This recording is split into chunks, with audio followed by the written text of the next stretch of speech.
کسی اہل حدیث نے مسئلہ بیان کیا ہے کہ اگر شرمگاہ پہ ہاتھ لگ جائے غسل کرتے وضو ٹوٹ جاتا ہے. بعض روایات میں آتا ہے کہ یہ شرمگاہ پہ ہاتھ لگ جائے تو اس سے وضو ہے، لیکن یاد رکھو اس وضو سے مراد اصطلاحی وضو نہیں ہے بلکہ ہاتھ دھونا مراد ہے. حدیث میں وضو کا لفظ ہاتھ دھونے کے معنی میں بھی استعمال ہوا ہے، کیونکہ عبداللہ ابن مسعود رضی اللہ تعالیٰ عنہ اس سختی سے منع کرتے تھے. جو لوگ اس بات کے قائل تھے کہ شرمگاہ کے ہاتھ لگنے سے وضو ٹوٹ جاتا ہے، تو عبداللہ بن مسعود نے فرمایا کہ اگر یہ اتنی ناپاک چیز ہے تو کاٹ کے پھینک دو اپنے جسم سے. یہ ان کے الفاظ ہیں. تو وضو کا وہاں کیا مطلب ہے؟ وہ دھونے چاہیے، کیونکہ اس بات کا امکان ہوتا ہے کیونکہ ناپاکی لگی بھی ہو.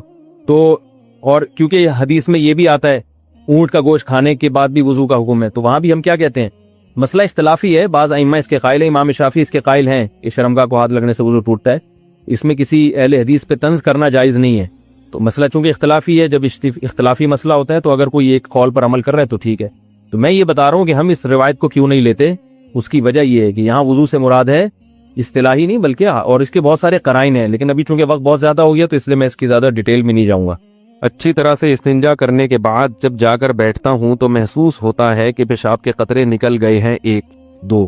تو حضرت ایسے میں کوئی قوما تو لگا دیا کریں جہاں لگانا ہوتا ہے. حضرت ایسے میں ناپاکی ہو جاتی ہے یا نہیں، جبکہ یہ میرے ہاتھ میں نہیں ہے؟ اس سے بھی عذاب قبر ہوتا ہے.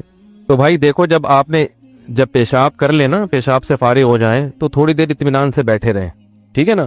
جب اطمینان ہو جائے کہ اب مزید خطرہ نکلنا بند ہو گیا تو پانی ڈالیں اور پتلی گلی سے نکل لیں. دوبارہ اسٹڈی کرنے کی، مطالعہ کرنے کی چندہ ضرورت نہیں ہے.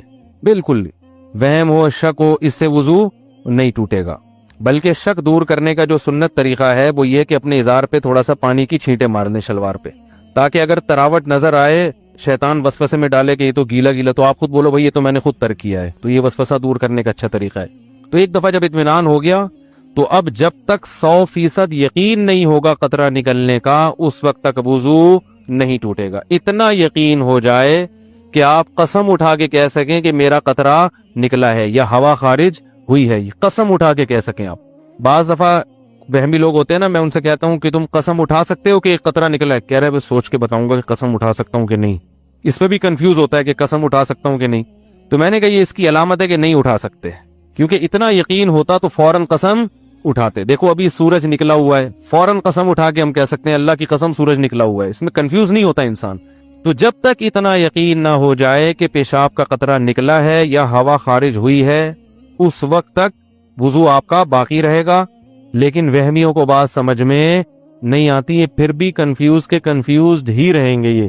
تو اللہ اس کے رسول نے جب ایک بات بتا دی ہے تو بھائی اس پہ یقین کر لو. بس چپکے سے نماز پڑھو. پھر شیطان کہنا کہ ہو سکتا ہے نکلا ہو، تو بولا نکلا ہوگا تو بھی اللہ قبول کر رہا ہے. ہم نے اللہ سے قبولوانی ہے. جب اللہ قبول کر رہا ہے تو ہمیں یہ سوچنے کی کیا ضرورت ہے کہ نکلا ہے کہ نہیں نکلا، جب اللہ ایسے ہی قبول کر رہا ہے. تو ایک دفعہ اطمینان ہو کہ قطرہ آنا بند ہو گیا، اس کے بعد پھر شک سے وضو نہیں ٹوٹے گا.